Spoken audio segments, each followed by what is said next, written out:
जय माता दी। बोलिए श्री शीतला माता की जय। बोलिए श्री शंकर पार्वती भगवान की जय। प्रिय भक्तों, शीतला अष्टमी बसौड़ा महापर्व के अवसर पर आज मैं आपको सुना रहा हूं। शीतला अष्टमी बसौड़ा में सुनी जाने वाली माता शीतला की बड़ी ही दुर्लभ कथाएं। इन कथाओं को सुनने से मनुष्य के सभी रोग और संकट कट जाते हैं तथा मनोकामनाओं की पूर्ति होती है। एक गांव में ब्राह्मण दंपति रहा करते थे। दंपति के 2 बेटे 2 बहुएं थीं। दोनों बहुओं को लंबे समय के बाद बेटे हुए थे। इतने में शीतला अष्टमी का व्रत आया और घर में पर्व के अनुसार ठंडा भोजन तैयार किया गया। दोनों बहुओं के मन में विचार आया कि यदि हम ठंडा भोजन कर लेंगे तो बीमार हो जाएंगे। हमारे पुत्र भी अभी छोटे हैं। कुछ विचार करने के बाद दोनों बहुओं ने पशुओं के दाने तैयार करने के बर्तन में गुपचुप 2 बाटी तैयार कर ली। सास बहू शीतला माता की पूजा करके आई। शीतला माता की कथा सुनी। बाद में सास तो शीतला माता के भजन करने के लिए बैठ गई। दोनों बहुएं बच्चे रोने का बहाना बनाकर घर आईं। दाने के बर्तन से गर्म गर्म रूटला निकाले, चूरमा किया और पेट भरकर के खा लिया। सास ने घर आने पर बहुओं से भोजन करने के लिए कहा। बहुएं ठंडा भोजन करने का दिखावा करके घर के काम में लग गई। सास ने कहा, बच्चे कब के सोए हुए हैं, उन्हें जगाकर भोजन करा लो। बहुएं जैसे ही अपने अपने बेटे को जगाने गई तो उन्होंने उन्हें मृत्यु पाया। ऐसा बहुओं की करतूतों के फलस्वरूप शीतला माता के प्रकोप से हुआ था। बहू में विवश हो गई सास ने घटना जानी तो बहुओं से लड़ने लगी। सास बोली, तुम दोनों ने अपने बेटों की बदौलत शीतला माता की अवहेलना की है, इसीलिए अपने घर से निकल जाओ और बेटों को जिंदा स्वस्थ लेकर ही घर में पैर रखना। अपने मरे हुए बेटों को टोकरी में सुलाकर दोनों बहुएं घर से निकल पड़ी। जाते जाते रास्ते में एक वृक्ष आया। यह खेजड़ी का वृक्ष था। इसके नीचे ओरी शीतला दोनों बहनें बैठी थी। दोनों के बालों में जुमें रेंग रही थी। बहुओं ने थकान का अनुभव भी किया था। दोनों बहुएं ओरी और शीतला के पास जाकर बैठ गई। उन दोनों ने शीतला और उरी के बालों से खूब सारी जुवें निकाली। जुवों का नाश होने से उरी और शीतला ने अपने मस्तक में शीतलता का अनुभव किया और कहा, तुम दोनों ने हमारे मस्तक को शीतल ठंडा किया है, वैसे ही तुम्हारे पेट की शांति मिली। दोनों बहुएं एक साथ बोली कि पेड़ का दिया हुआ ही लेकर हम मारी मारी भटक रहे हैं, परंतु शीतला माता के दर्शन नहीं हुए। शीतला माता ने कहा, तुम दोनों पापनी हो, दुष्ट हो, दुराचार नहीं हो, तुम्हारा तो मुंह देखने भी योग्य नहीं है। शीतला अष्टमी के दिन ठंडा भोजन करने के बदले तुम दोनों ने गर्म भोजन किया था। यह सुनते ही बहुओं ने शीतला माता जी को पहचान लिया। देवरानी जेठानी ने दोनों माताओं का वंदन किया। गिड़गिड़ाते हुए कहने लगे कि हम तो भोले भाले हैं, अनजाने में गर्मा गर्म खा लिया था। आपके प्रभाव को हम जानती नहीं थी। अब आप हमें क्षमा करें, पुनः ऐसा दुष्ट कृत्य हम कभी नहीं करेंगे। उनके पश्चाताप भरे वचनों को सुनकर दोनों माताएं प्रसन्न हुई। शीतला माता ने मृतक बालकों को जीवित कर दिया। बहुएं तब बच्चों को साथ लेकर आनंदपूर्वक गांव में लौट आई। गांव के लोगों ने जाना कि बहुओं को शीतला माता के साक्षात दर्शन हुए थे। दोनों का धूमधाम से स्वागत करके गांव में प्रवेश कराया। बहुओं ने कहा, हम गांव में शीतला माता के मंदिर का निर्माण कराएंगे। चैत्र माह में शीतला अष्टमी के दिन मात्र ठंडा खाना ही खाएंगे। शीतला माता ने बहुओं पर जैसी अपनी दृष्टि की वैसी कृपा दृष्टि सब पर करना। श्री शीतला माता सदा हमें शांति, शीतलता तथा आरोग्य शीतले तुम जगत माता, शीतले तुम जगत पिता, शीतले तुम जगत धात्री, शीतलाय नमो नमः। प्रिय भक्तों, अब आइए मनोकामनाओं को पूर्ण करने वाली शीतला माता की दूसरी कथा को सुनते हैं। इस कथा को सुनने से हमारे घर में कभी भी कोई बीमार नहीं पड़ता है। एक बार शीतला माता ने सोचा, चलो आज देखती हूं कि धरती पर मेरी पूजा कौन कौन करता है, कौन मुझे मानता है और कौन मुझे जानता है। यही सोचकर शीतला माता धरती पर राजस्थान के डोगरी गांव में आई और देखा कि इस गांव में मेरा मंदिर नहीं है और ना ही मेरी पूजा होती है। मां शीतला गांव की गलियों में घूम रही थी, तभी एक मकान के ऊपर से किसी ने चावल का उबला पानी नीचे फेंका। वह उबला पानी शीतला माता के ऊपर गिरा, जिससे शीतला माता के शरीर में छाले पड़ गए। शीतला माता के पूरे शरीर में भयंकर जलन होने लगी। शीतला माता गांव में इधर उधर भाग भाग के चिल्लाने लगी, अरे मैं जल गई रे, मेरा शरीर तप रहा है, जल रहा है, कोई मेरी सहायता करो, कोई मेरी मदद करो, लेकिन उस गांव में किसी ने शीतला माता की सहायता नहीं की। वहीं अपने घर के बाहर एक कुम्हारिन महिला बैठी थी। उस कुम्हारिन ने देखा कि अरे, यह बूढ़ी माई तो बहुत जल गई है। इनके पूरे शरीर में तपन है। इनके पूरे शरीर में फोले भी पड़ गए हैं। यह तपन सहन नहीं कर पा रही है। तब उस कुम्हारिन ने कहा, हे माता, तो यहां आकर बैठ जा, मैं तेरे शरीर के ऊपर ठंडा पानी डालती हूं। कुम्हारिन ने उस बूढ़ी माई पर खूब ठंडा पानी डाला और बोली, हे माँ, मेरे घर में रात की बनी हुई रबड़ी रखी हुई है, थोड़ा दही भी है, तू दही रबड़ी खा ले। तब बूढ़ी माई ने ठंडा ज्वार के आटे की रबड़ी दही खाया तो उसके शरीर को ठंडक मिली। तब उस कुमारी ने कहा, आमा बैठ जा, तेरे सिर के बाल बहुत बिखरे हैं, ला मैं तेरी छोटी गुथ देती हूं। और कुम्हारन माई की चोटी गुथते हुए कंघी बालों में करती रही। अचानक कुम्हारन की नजर उस बूढ़ी माई के सिर के पीछे पड़ी। कुम्हारन ने देखा कि एक आंख बालों के अंदर छुपा है। यह देखकर वह कुम्हारन डर के मारे घबराकर भागने लगी। तभी उस बूढ़ी माई ने कहा, रुक जा बेटी, तू डर मत, मैं तो कोई भूत प्रेत नहीं हूं, मैं शीतला देवी हूं। मैं तो इस धरती पर देखने आई थी कि मुझे कौन मानता है, कौन मेरी पूजा करता है। इतना कहकर माता 4 भुजा वाली हीरे जवाहरात के आभूषण पहने, सिर पर स्वर्ण मुकुट धारण किए अपने असली रूप में प्रकट हो गई। माता के दर्शन कर कुम्हारिन सोचने लगी, अब मैं गरीब इस माता को कहाँ बिठाऊं। तब माता बोली, हे बेटी, तुम किस सोच में पड़ गई हो। तब उस कुंवारी ने हाथ जोड़कर आंखों में आंसू बहते हुए कहा, हे माँ, मेरे घर में तो चारों तरफ दरिद्रता बिखरी हुई है, मैं आपको कहाँ बैठाऊं। मेरे घर में ना तो चौकी है ना बैठने का आसन है। तब शीतला माता प्रसन्न होकर उस कुम्हारन के घर पर खड़े हुए गधे पर बैठकर एक हाथ में झाड़ू दूसरे हाथ में डलिया लेकर उस कुम्हार के घर की निर्द्रता को साफ करके डलिया में भर के फेंक दिया और उस कुमारन से कहा, हे बेटी, मैं तेरी सच्ची भक्ति से प्रसन्न हूं, अब तुझे जो भी चाहिए मुझे से वरदान मांग लो। तब कुमारन ने हाथ जोड़कर कहा, हे शीतला माता, मेरी इच्छा है कि अब आप इसी डुमरी गांव में स्थापित होकर यही निवास करें, और जिस प्रकार आपने मेरे घर की दरिद्रता को अपने झाड़ू से साफ कर दिया है, ऐसे ही आपको जो भी भक्त होली के बाद के सप्तमी और अष्टमी को भक्ति भाव से पूजा कर अष्टमी के दिन आपको ठंडा जल, दही व बासी ठंडा भोजन चढ़ाएं। उसके घर की दरिद्रता को दूर करना एवं आपकी पूजा करने वाली महिला का अखंड सुहाग रखना, उसकी गोद हमेशा भरी रखना।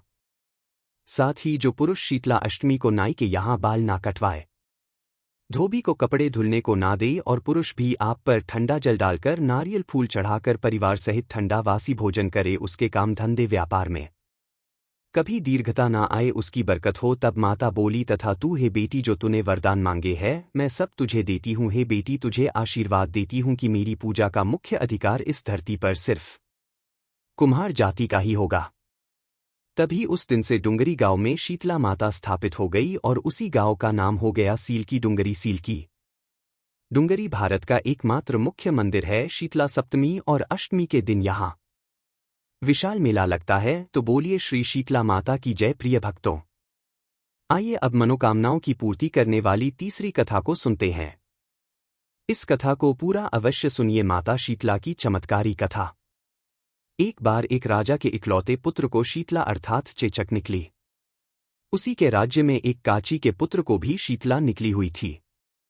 काची परिवार बहुत गरीब था, पर भगवती का उपासक था। वह धार्मिक दृष्टि से जरूरी समझने वाले सभी नियमों को बीमारी के दौरान भली भांति निभाता रहा।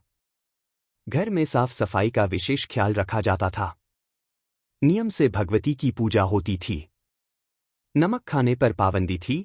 सब्जी में ना तो छोंक लगाया जाता था और ना ही कोई वस्तु भूमि तली जाती थी। गर्म वस्तु न स्वयं खाता, न शीतला वाले लड़के को देता था।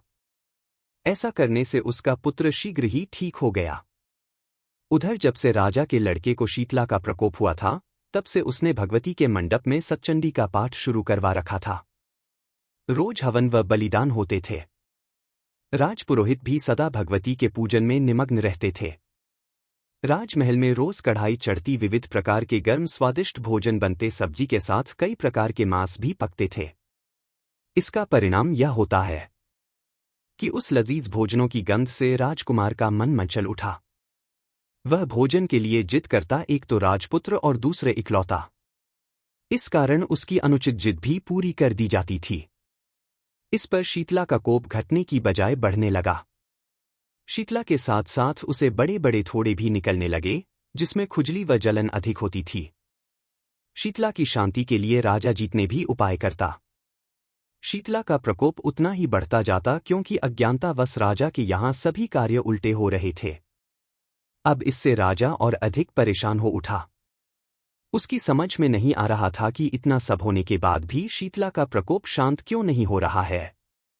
एक दिन राजा के गुप्तचरों ने उसे बताया कि काची पुत्र को भी शीतला निकली थी, पर वह बिल्कुल ठीक हो गया है। यह जानकारी राजा सोच में पड़ गया कि मैं शीतला की इतनी सेवा करता हूँ, पूजा व अनुष्ठान में कोई कमी नहीं है, पर मेरा पुत्र अधिक रोगी होता जा रहा है, जबकि काची पुत्र बिना सेवा पूजा के ही ठीक हो गया। इसी सोच में उसे नींद नहीं आई। अब श्वेत वस्त्रधारिणी भगवती ने उसे स्वप्न में दर्शन देकर कहा, हे राजन, मैं तुम्हारी सेवा अर्चना से प्रसन्न हूँ, इसलिए आज भी तुम्हारा पुत्र जीवित है। इसके ठीक न होने का कारण यह है कि तुमने शीतला के समय पालन करने योग्य नियमों का उल्लंघन किया है। तुम्हें ऐसे हालत में नमक का प्रयोग बंद करना चाहिए। नमक से रोगी के फोड़े में खुजली होती है। घर की सब्जियों में छौंक नहीं लगाना चाहिए क्योंकि इसकी गंध से रोगी का मन उन वस्तुओं को खाने के लिए ललचाता है। रोगी का किसी के पास आना जाना मना है, क्योंकि यह रोग औरों को भी होने का भय रहता है। अतः इन नियमों का पालन करके तेरा पुत्र अवश्य ही ठीक हो जाएगा। विधि प्रकार समझाकर देवी अंतर ध्यान हो गई। प्रातः से राजा ने देवी की आज्ञा अनुसार सभी कार्यों की व्यवस्था कर दी। इससे राजकुमार की सेहत पर अनुकूल प्रभाव पड़ा और वह शीघ्र ही ठीक हो गया। तो बोलिए शीतला मात्र की जय जय हो। माता शीतला एक साहूकार था। उसके परिवार में 5 पुत्र, उसकी बहुएं तथा एक पुत्री थी। पुत्री का विवाह हो चुका था, परंतु उसका गौना नहीं हुआ था। इस कारण वह भी अपने माता पिता के घर में ही रहा करती थी। एक दिन साहूकार की पत्नी दशा माता का डोरा ले रही थी। उसकी बहुओं ने भी डोरे लेने के लिए कहा। बहू ने अपने सास से पूछा, क्या ननद के लिए भी डोरा लेना है? सास ने कहा हाँ। इस पर बहुओं ने कहा कि उसकी तो विदाई होने वाली है, यदि व्रत से पहले ही विदा हो गई तब क्या होगा? सास ने उत्तर दिया, मैं व्रत का सारा सामान साथ में रख दूंगी, वह अपने ससुराल में पूजा कर लेगी। ऐसा ही हुआ। उसके ससुराल से लेने उसका पति आया। मां ने बेटी को विधि पूर्वक विदा किया और उसकी पालकी में पूजा का सब सामान रखवा दिया। लड़की जब अपने ससुराल पहुंची तो उसे घर के आंगन में गलीचा बिछाकर बैठाया गया। आस पड़ोस की महिलाएं नई बहू को देखने लगी। सब उसकी सुंदरता और गहने कपड़ों की तारीफ करने लगे। तभी किसी की निगाह उसके गले में बंधे ढोरे पड़ गई। वह बोली, बहू की मां बड़ी टोटके वाली है। सब की निगाहें उसकी बात सुनकर उसके गले में पड़े डोरे पर पड़ी। सभी स्त्रियां डोरे के बारे में अपनी अपनी राय प्रकट करने लगी। शाम को सास, ननद, देवरानी, जेठानी, घर की सभी स्त्रियां भी उसी डोरे की चर्चा करने लगी। सब डोरे की निंदा कर रही थी। सुबह से शाम तक डोरे के बारे में सुनते सुनते बहू का दिमाग खराब हो गया। उसने डोरे को गले से उतारकर जलती हुई आग में डाल दिया। डोरे के जलते ही सारे घर में आग लग गई। घर में रखा सब धन धान्य जल गया। सब आदमी अपने प्राण बचाकर घर से भागने लगे। अब घर में केवल नई बहू और उसका पति रह गया। बाकी सब भाग गए थे। घर का सारा सामान जल गया था। घर में अपना खाने को अन्न था और नहीं पहनने के लिए वस्त्र थे। इसीलिए दोनों पति पत्नी गांव छोड़कर रोजगार खोजने चल दिए। चलते चलते वे उसी गांव में पहुंच गए जहां की वह लड़की थी। लड़की ने अपने पति से कहा, आप यहां पर भार झोंको और मैं भी कोई काम ढूंढ लेती हूं।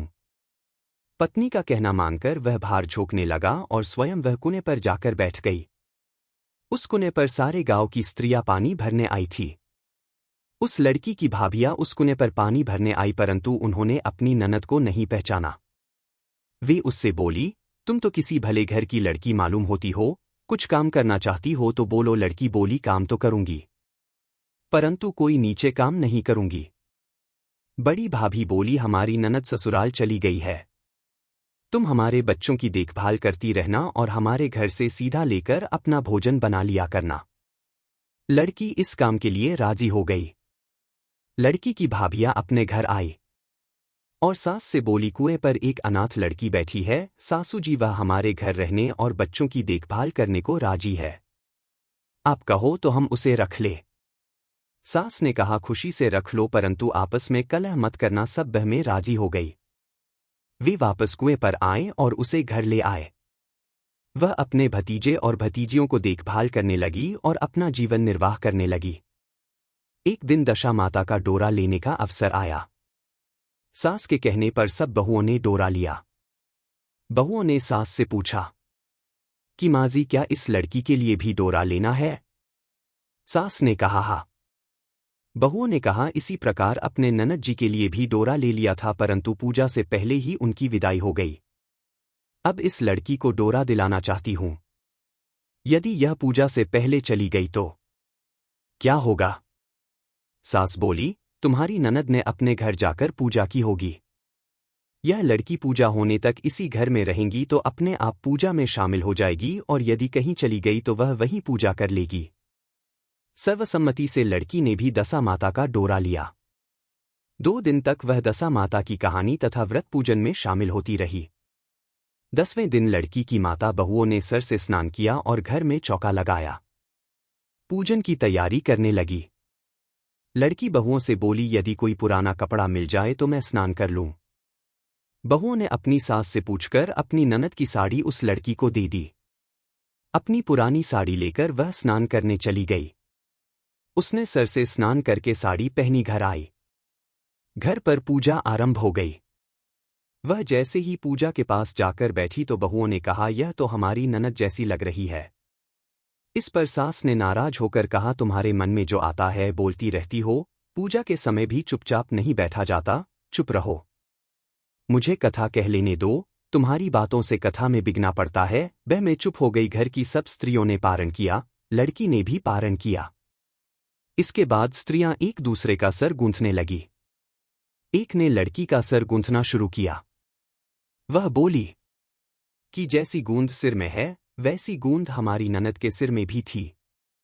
सास नाराज होकर बोली, तुम मेरी बेटी की तुलना उससे क्यों कर रही हो?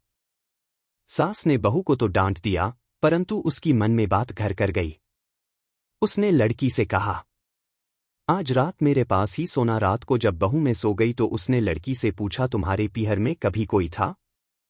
उसने जवाब दिया, मेरे 5 भाई और भाभियां थी, तुम जैसे माता पिता थे। उसने फिर पूछा, क्या हुआ?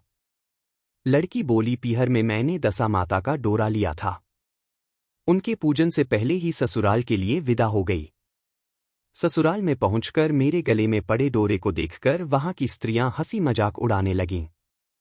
तब मैंने उस डोरे को आग में डाल दिया। उस डोरे के साथ सारा घर जलकर भस्म हो गया। सब लोग भाग गए। हम लोग भागकर इस गांव में आ गए। उसकी मां ने पूछा, तुम्हारा पति कहाँ है?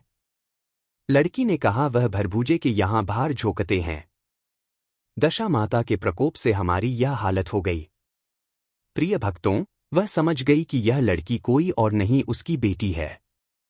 तब उसने अपने 5 बेटों को बुलाकर कहा, यह तुम्हारी छोटी बहन है। सबेरा होते ही माता के कहने पर 5 भाई बड़बुजे के यहां से अपनी बहनोई को लेकर आए। उन्होंने उसको स्नान कराया, उच्चतम वस्त्र पहनने को दिया। कपड़े पहनकर वह सुंदर साहूकार दिखाई देने लगा। वह बहुत दिन तक ससुराल में रहा, फिर विदा लेकर अपने घर चला गया। घर पहुंचकर उसने देखा कि सब लोग पहले की तरह सुखपूर्वक रह रहे हैं। उसके बाद वह अपने ससुराल आया और अपनी पत्नी को विदा कराकर घर ले गया। वह अपनी दशा पर विचार करती हुई जा रही थी। मार्ग में एक नदी पड़ी। उस नदी में स्नान करके अफसर आए। दशा माता का डोरा ले रही थी। उसके पास एक डोरा बच गया था। वह अफसर आए। बोली कि यदि इस डोली में कोई उच्च वर्ग की स्त्री हो तो उसे डोरा दे दे। उन्होंने डोली के पास जाकर पता किया और वह डोरा उस लड़की को दे दिया। जब लड़की अपने ससुराल पहुंची तो सास थाल सजाए, ननद कलश लिए देवरानी जेठानी अन्य मांगलिक वस्तुएं ली। उसका स्वागत करने के लिए खड़ी थी। नेक दस्तूर हो जाने के बाद लड़की को आसन पर बैठाया गया। आसन पर बैठने के बाद लड़की ने कहा, आप लोगों ने पहली बार दशा माता के डोरे के लिए अपशब्द कहे थे, जिसका फल ये हुआ कि घर के सब लोग बिछड़ गए तथा घर का धन निधन जलकर स्वाहा हो गया। बड़ी मुसीबतें उठाने के बाद अब अच्छे दिन आए हैं। आप में से कोई भी अब मेरे दशा माता की डोरे की निंदा की भूल ना करे। जब मेरा व्रत हो तब श्रद्धापूर्वक पूजा करें। सब ने खुशी खुशी उसकी बात मान ली। 9 दिन तक व्रत चलता रहा। 10वें दिन विधिपूर्वक डोरे की पूजा की गई। 7 सुहागिनों को न्योता दिया गया। उनका श्रृंगार करके आंचल भरा गया। इस प्रकार बासोड़ा माता का पूजन समाप्त हुआ।